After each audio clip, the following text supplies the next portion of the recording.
Close encounters of the third and fourth kind, those regarding the observation and interaction with UFO occupants, vary widely in character and detail. However, from time to time, strange objects and their occupants can be found within far-flung reports that seem to corroborate one another, at least on some level. There may, of course, be nothing more to these apparent patterns than harmless coincidence. Toadstools and atom bombs are not connected because they share a similar shape. Then again, there is little to immediately indicate an objective relationship between sunflowers, Fibonacci numbers, and interlocking floor tiles, yet the mathematical value of phi, otherwise known as the golden ratio, is integral to all three. UFO reports throughout the 19th and 20th centuries describe experiences that occasionally bear hair-raising similarities to those of the Ryrie encounter. There may be several reasons for this, including cultural influence, psychological predisposition, or actual extraterrestrial visitation. Many, though not all, of these reports are lesser known and therefore not likely to be directly influential of one another, although a fabrication may be the result of careful research, so this conclusion is by no means the only one possible. On a late November evening, 1896, Civil War veteran and one-time newspaper editor Colonel H.G. Shaw and his friend, a man named Camille Spooner, left their respective homes in Lodi, California to drive a horse-drawn buggy about 130 miles to the south to the Fresno Citrus Fair, where they would be erecting an exhibition. As they quietly trotted along beside the Woodbridge Canal, their horse suddenly stopped and snorted anxiously as three strange entities approached. The men were taken aback by the sight and described the stranger's appearance for Colonel Shaw's former employer, the Stockton Evening Mail, which published the story on the evening of November the 25th. Though they generally had a human-like appearance, the entities were all extremely slender and tall, estimated to be at least 7 feet in height. They had small hands without nails and long feet, probably twice as long as what would be normal, and which Colonel Shaw likened to that of a monkey. They didn't appear to be wearing clothing of any kind, and were covered in a downy-like fur, which one might suppose may have in fact been some type of clothing nonetheless. Shaw climbed off the buggy and approached. Quote, "Their faces and heads were without hair, the ears were very small, and the nose had the appearance of polished ivory, while the eyes were large and lustrous. They were possessed of a strange and indescribable beauty." Unquote. These descriptions were likely possible due to the egg-shaped torches each stranger carried, the men elaborated as glowing like some sort of luminous mineral. Shaw further noted each entity carried an apparatus not unlike a shoulder bag, connected to a tube and nozzle, from which they would occasionally take a breath. The odd trio seemed to take great interest in the buggy and frightened horse, as well as the two men, closely scrutinizing the lot. Seeing their unbridled curiosity, in a whimsical bit of 19th century Americana, Colonel Shaw tried to strike up a conversation and asked the strangers where they were from. Unsurprisingly, they gave no answer and instead began to chatter amongst themselves, in a manner both Shaw and Spooner likened to a monotonous warbling. Shaw reached out and tentatively touched one of the beings, placing a hand beneath its elbow. He then claimed to have then suddenly and surprisingly lifted the entity off the ground with hardly any effort, as if its entire body weighed less than an ounce. Perhaps spurred on by this action, which could very well have been seen as some form of assault, one of the entities, which Shaw and Spooner later took to be the leader of the group, signaled for the others to reach for the colonel. All three of them took hold and attempted to lift him, presumably to carry him off. Shaw notes that although they seemed to apply great effort in their task, and he offered not the slightest bit of resistance, the three entities utterly failed to dislodge him from his feet. Apparently crestfallen, the strangers retreated and turned their lights toward a nearby bridge, above which hovered a large, featureless, cigar-shaped object with a single rudder. The sight startled the two men, and they watched the strangers gracefully bound toward the object, only touching the ground at intervals of about 15 feet. Finally, the entities leapt into a hatch on the side of the object, and the object silently rocketed away with a very bizarre, muscular motion of expansion and contraction along its length. Colonel Shaw concluded his report to the Evening Mail thusly, quote, "I have a theory, which of course is only a theory, that those we beheld were inhabitants of Mars who have been sent to the Earth for the purpose of securing one of its inhabitants." Unquote. While the ensuing decades have proven the idea of Martians more or less wishful thinking, one would be hard-pressed to brand Shaw's final assessment anything close to a fringe theory when viewed in this historical context.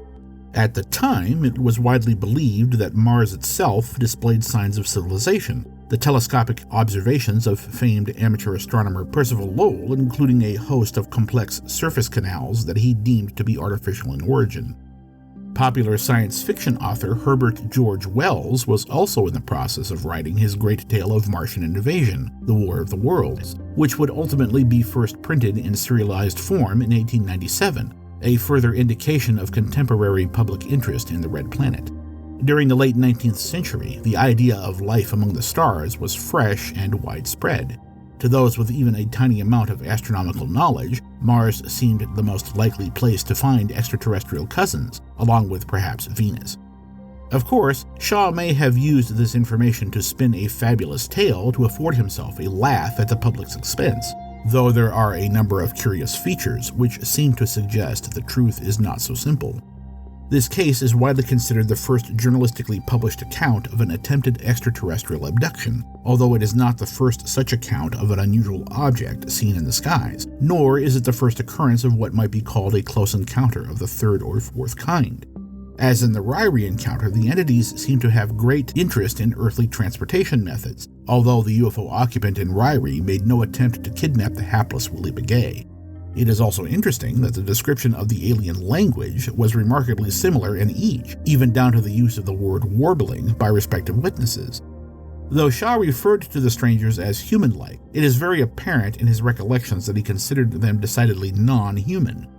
His account of the strangers' craft is also striking, considering the era in which the velvet-padded gears and levers, propellers and electricity, popularized by Jules Verne, what modern viewers would call steampunk, was the typical representation of advanced technology, as shown in a well-known contemporary illustration depicting another 1896 observation near Sacramento, California. Late 19th century was replete with stories of mysterious airships, first in the skies of California, Washington State, and Western Canada, and later over the American Midwest. Many sightings involved the observation of crews, often humans in Victorian dress, enjoying a picnic or simply meeting the locals.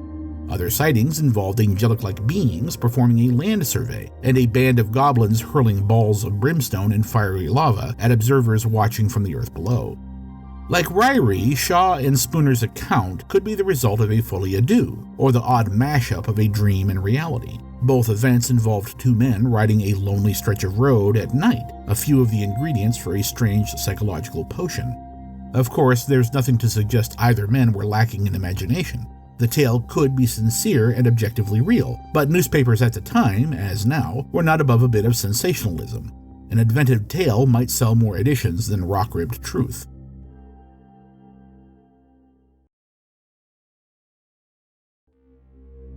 At 10:30 p.m. on September 10, 1954, a 34-year-old metalworker by the name of Marius de Wilde was reading by lamplight in his modest home adjacent to Guard Crossing 79 of the disused railway once owned by the National Coal Mines.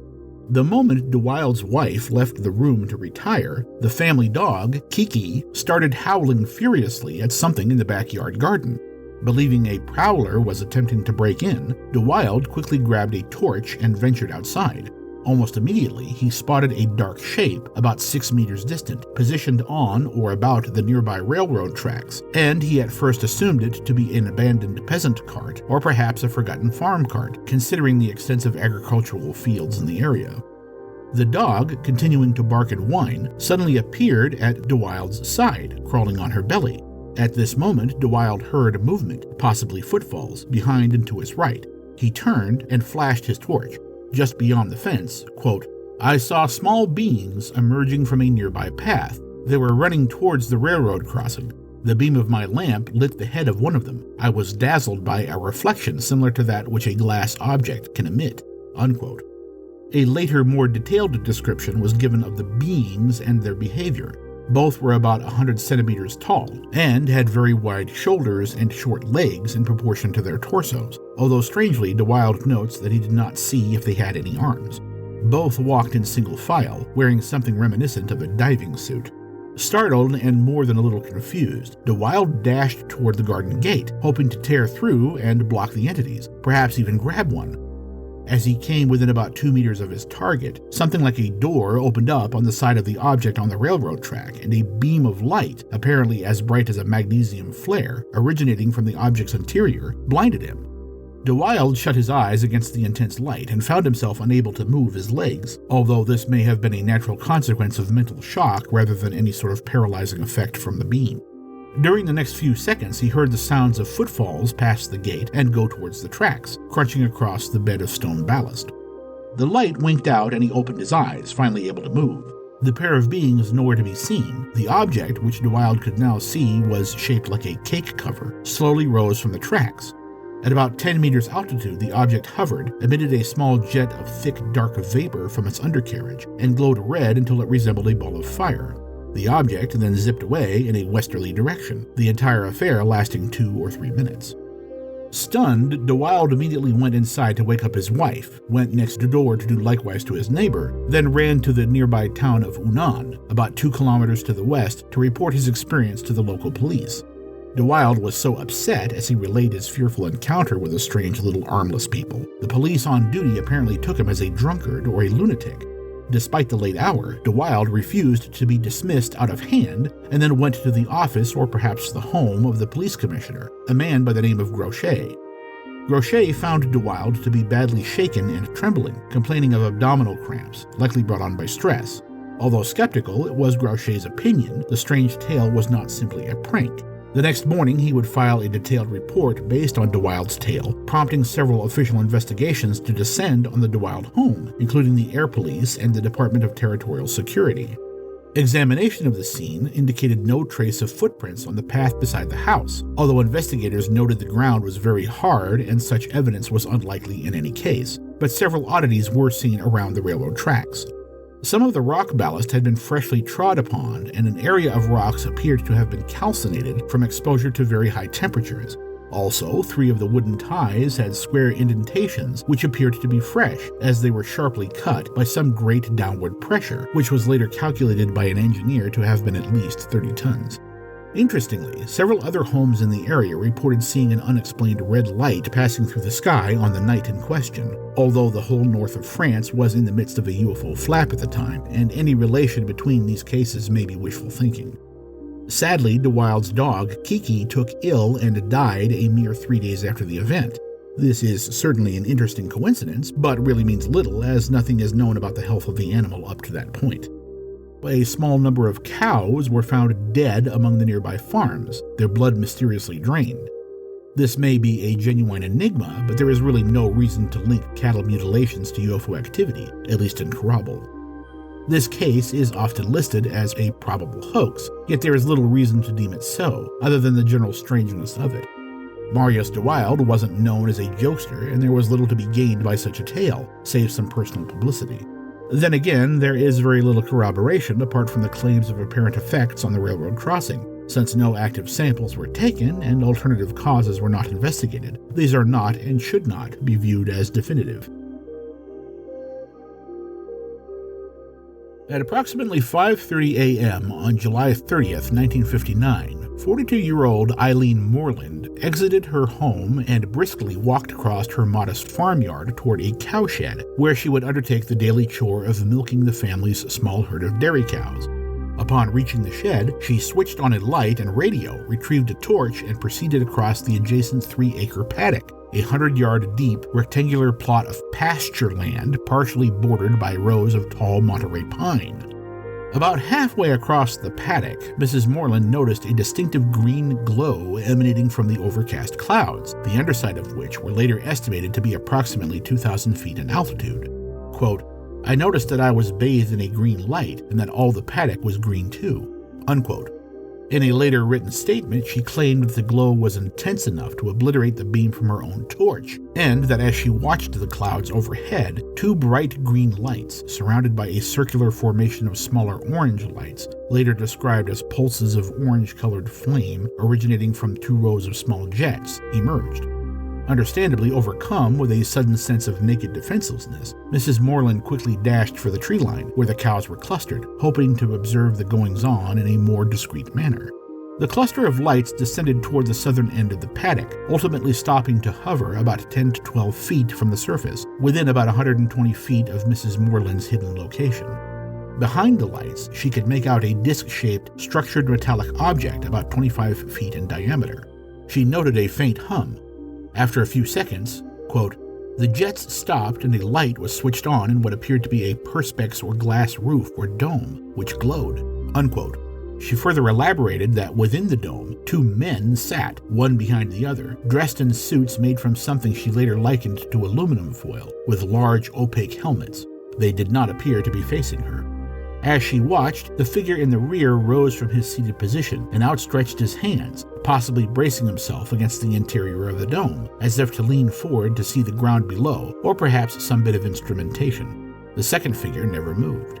After a moment, the standing figure returned to his seat, the jets resumed, and the object tilted and rose vertically into the clouds at great speed, an action accompanied by a warm breeze and an uncomfortable high-frequency whine.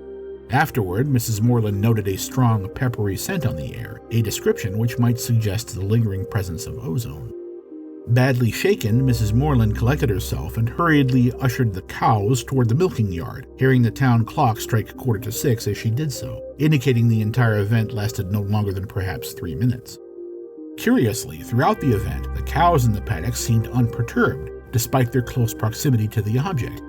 This could be due to the UFO not making any sudden movements other than its quick departure, or some desensitization of the cows to common things one might find on a dairy farm near a main road, bright headlights, the thrumming of a tractor, or moving vehicles.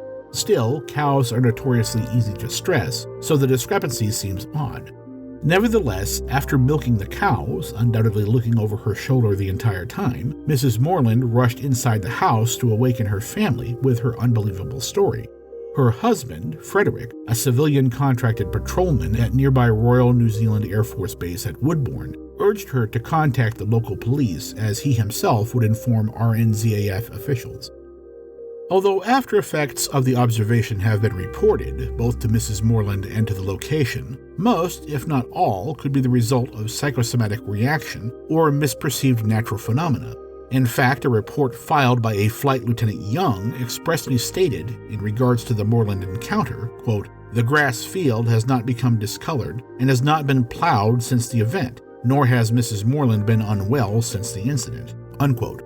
Other contemporary investigators, including members of the RNZAF, indicate that Mrs. Moreland seemed to be an altogether stable individual, not prone to exaggeration, and that her recollection of events seemed to remain consistent.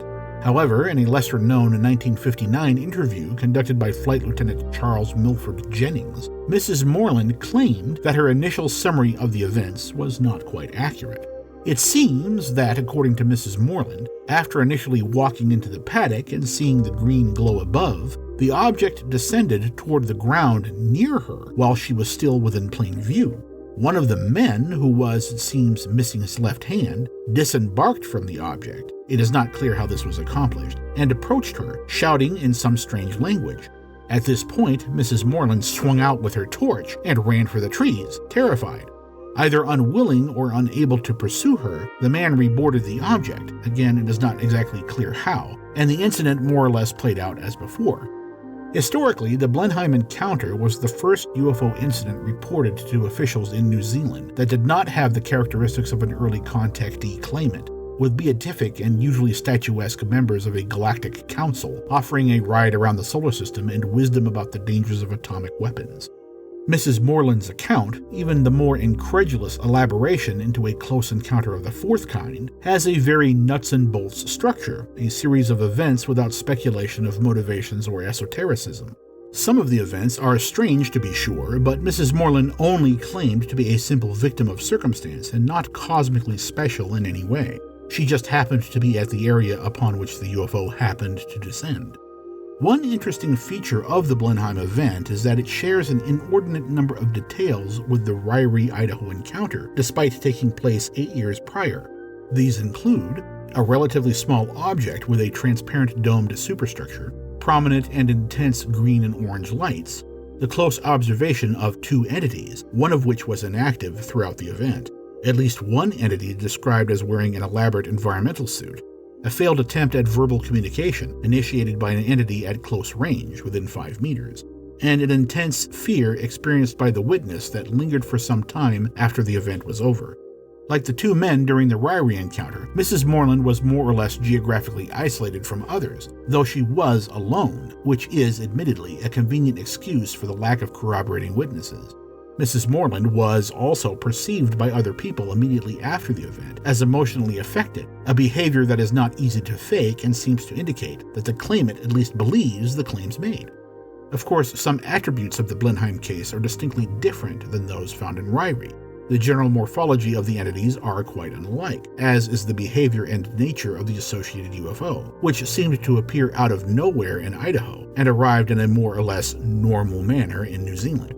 Mrs. Moreland described a distinct acrid odor in the air as well as a high-frequency sound and abnormal temperature near the UFO. The men at Ryrie gave no indication of any smells or sounds out of the ordinary, apart from extraterrestrial chattering. About 7:40 p.m. on Friday, December 8, 1967, 15-year-old Marilyn Wilding stepped out of her house to wait for a friend. The night was cold. The sky was heavily overcast, and a blanket of snow covered the ground.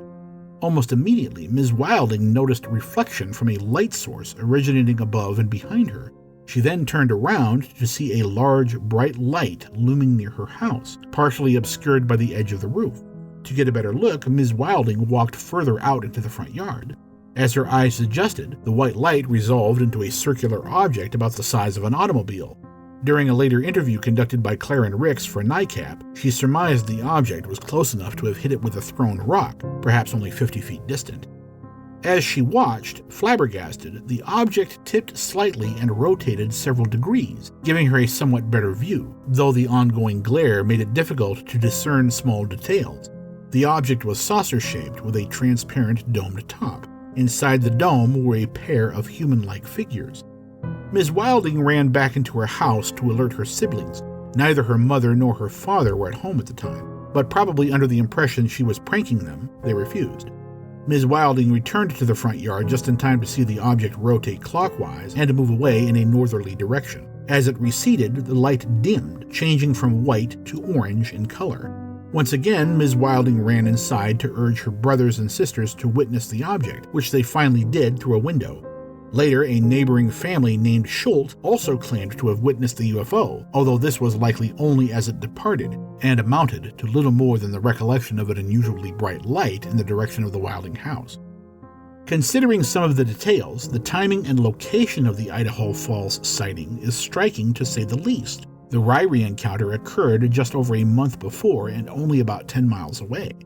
The object in both cases were of a comparable size and description. 2 entities were observed in both cases as well, although there is no way to determine if the same type of entity was seen, as the Idaho Falls object was far too bright to observe corroborating details. Naturally, one is tempted to accuse Marilyn Wilding of fabricating her sighting upon learning of the Ryrie encounter. Teenagers have a well-known and generally well-deserved reputation for attention-seeking. However, the earlier events in Ryrie were not widely broadcast, aside from a brief radio news report the day after and an article published on December 7th in the Shelley Pioneer, a local independent newspaper. Ms. Wilding could have read about the events in the Pioneer, as the article was published only the prior day, but this would not easily account for other witnesses, and although by no means corroborating evidence, it is interesting to note the rather mundane nature of the sighting. A fabrication based on a prior report would likely contain more specific detail to lend credence.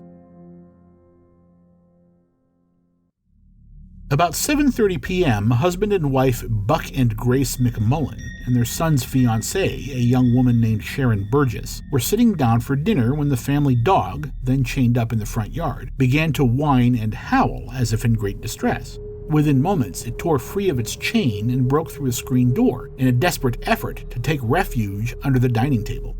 Mrs. McMullen hurried outside to investigate what had scared the normally fearless animal and was immediately dumbstruck by the sight before her.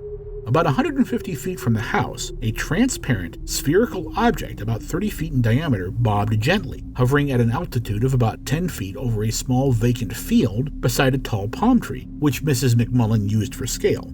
The object radiated a soft, purplish red glow, but did not seem to emit any notable sound. Within the object, Mrs. McMullen was able to make out 2 occupants, which she later described as normal men, wearing tight-fitting clothes, including boots and skull caps of a dull white color.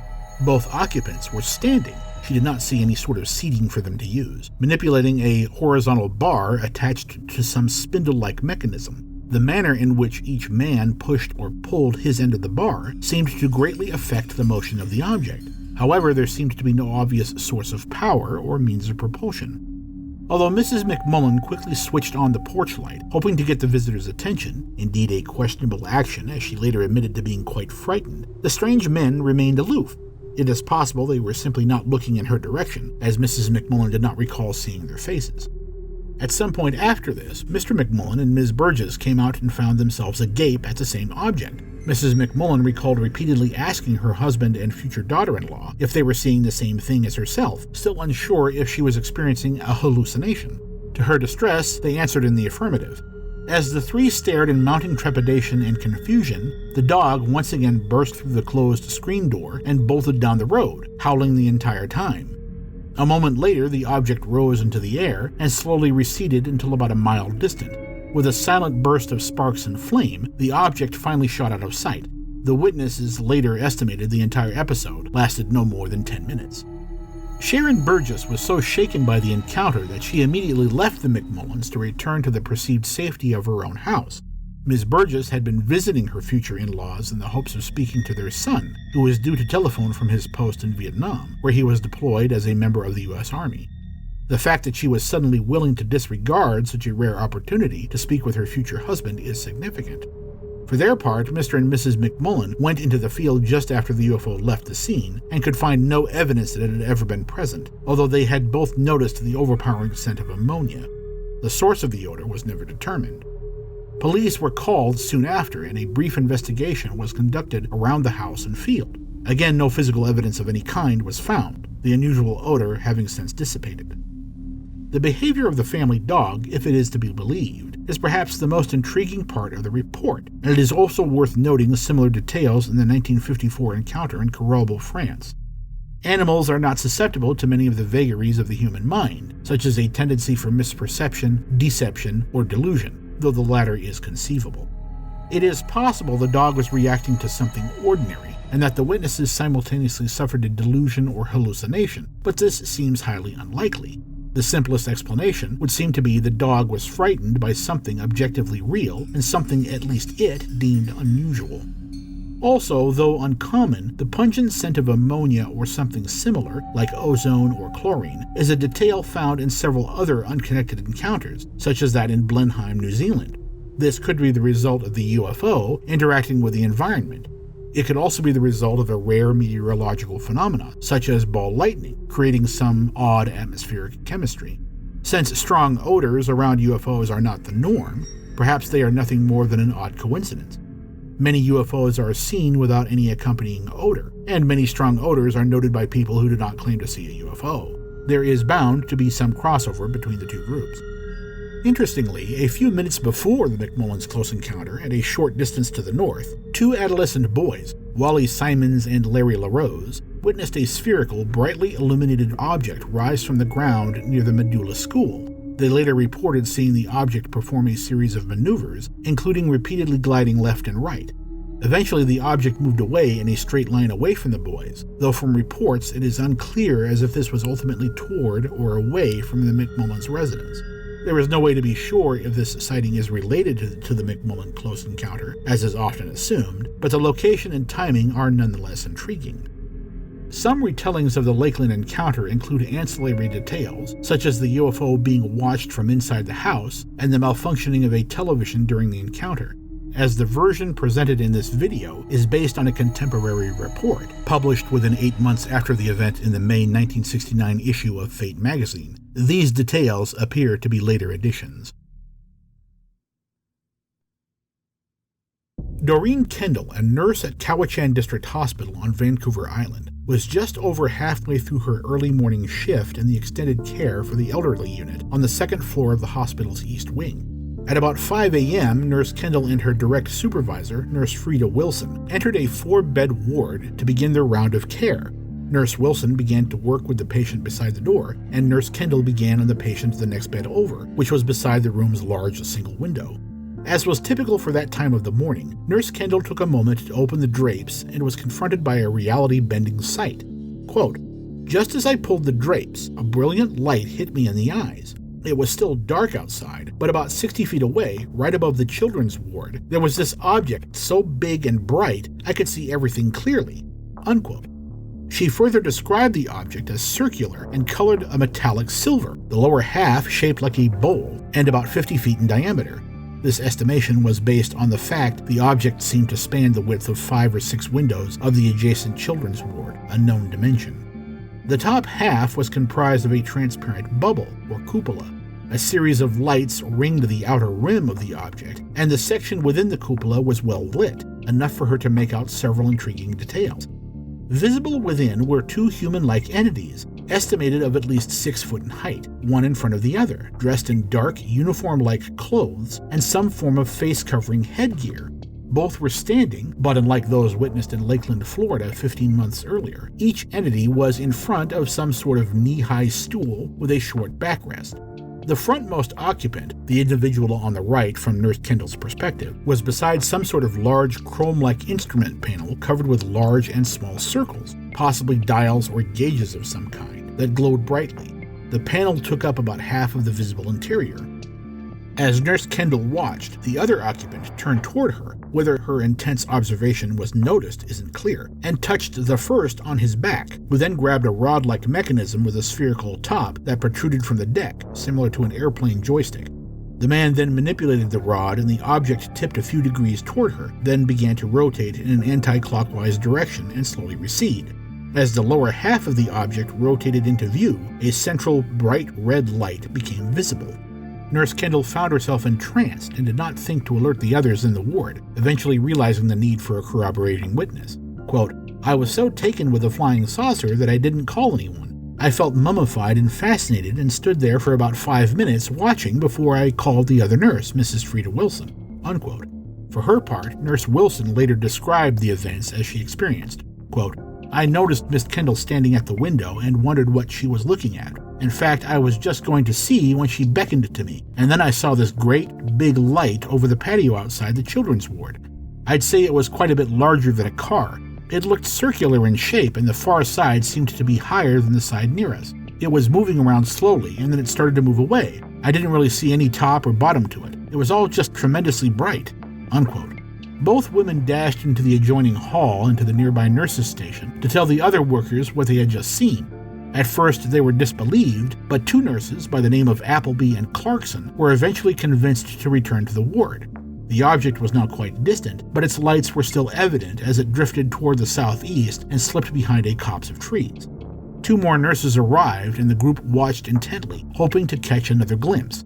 With this in mind, one of the nurses ran to a lavatory at the end of the building in time to see the object circle the area and rocket off into the morning sky. Interestingly, unlike the other witnesses, particularly Nurse Wilson, who was filled with a sense of dread the entire time, Nurse Kendall experienced no sense of fear during her observation, though according to relatives and coworkers, she seemed utterly preoccupied about it for several days afterward. She even described the event as hypnotic and calming. Whether this was to do with something caused by the UFO, such as a psychically tranquilizing transmission, is a matter of pure speculation, as different individuals react to unexpected stimuli in different ways. As in the Lakeland, Florida case, the sheer number of witnesses lends the claims of Nurse Doreen Kendall a great amount of credence, although just as in Lakeland, the sighting began with only 1 witness, which may be significant. It is possible that in some circumstances, a witness may mistakenly interpret an ordinary stimulus and then impart that incorrect interpretation onto successive witnesses. Just how this would be plausible in either the Lakeland or Cowichan hospital cases isn't clear.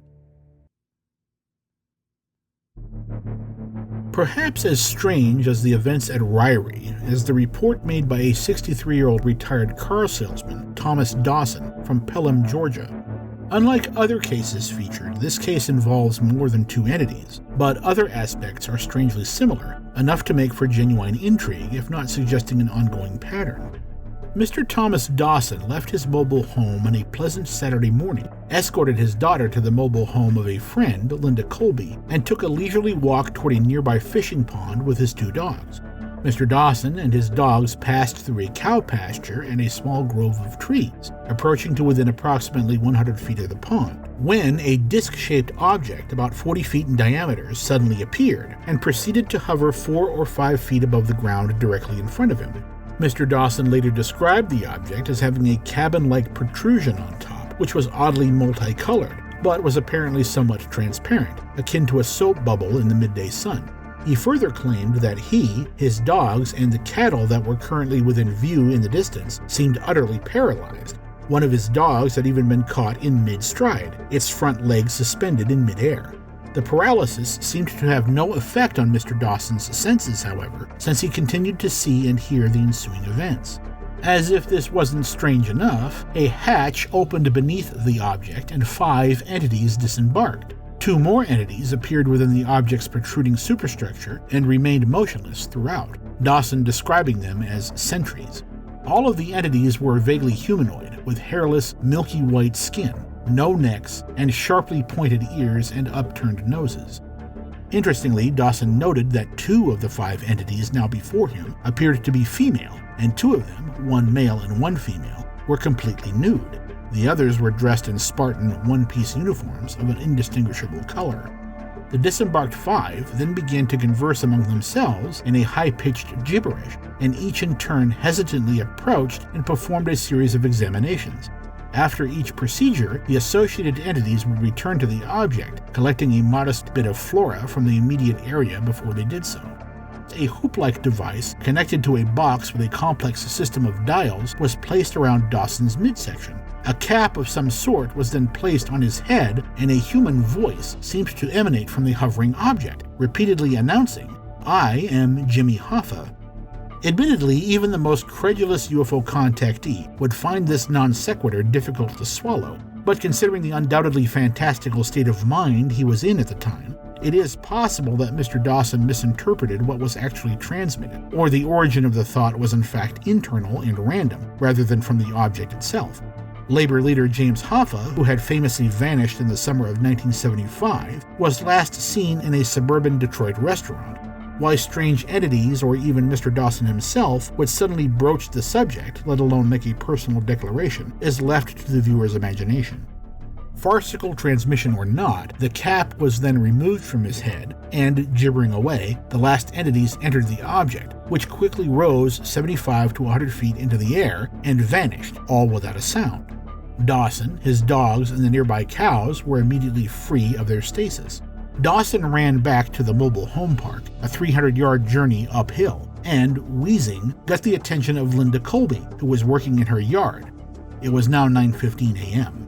Ms. Colby tried to calm a wild-eyed Mr. Dawson, eventually calling an ambulance as he kept sputtering about a spaceship. Neighbors, paramedics, and doctors during the immediate aftermath universally contend Mr. Dawson was greatly and genuinely distressed about something. Temporarily disregarding the patently stranger and some might even say sillier part of the claim, features of the Pelham encounter include an object with a transparent dome superstructure, although Dawson's object is larger than the other examples. The observation of entities, although in all the other cases only 2 were ever seen, while Dawson reported 7. But as in some other encounters, at least one of the reported entities, in this case the 2 sentries, did not move during the ensuing event. An attempt at verbal communication initiated by an entity at extreme close range. Although to be fair, Dawson did not specifically claim the entities spoke directly to him, only to each other. As the supposed telepathic transmission is narratively irreconcilable, it should be ignored as an example of attempted communication. Like the witnesses at Ryrie and Blenheim, Mr. Dawson was isolated from others during his encounter. He also suffered notable and lasting psychological trauma witnessed by others immediately afterwards, which seems to be the most disturbing aspect of the case, despite its high strangeness. Mr. Dawson believed his own story, to the point of physical distress. Could he have suffered some sort of mental breakdown? Could he have experienced something unusual in the environment? Something like an airborne fungal spore or a stray electromagnetic field, and confabulated a host of bizarre details.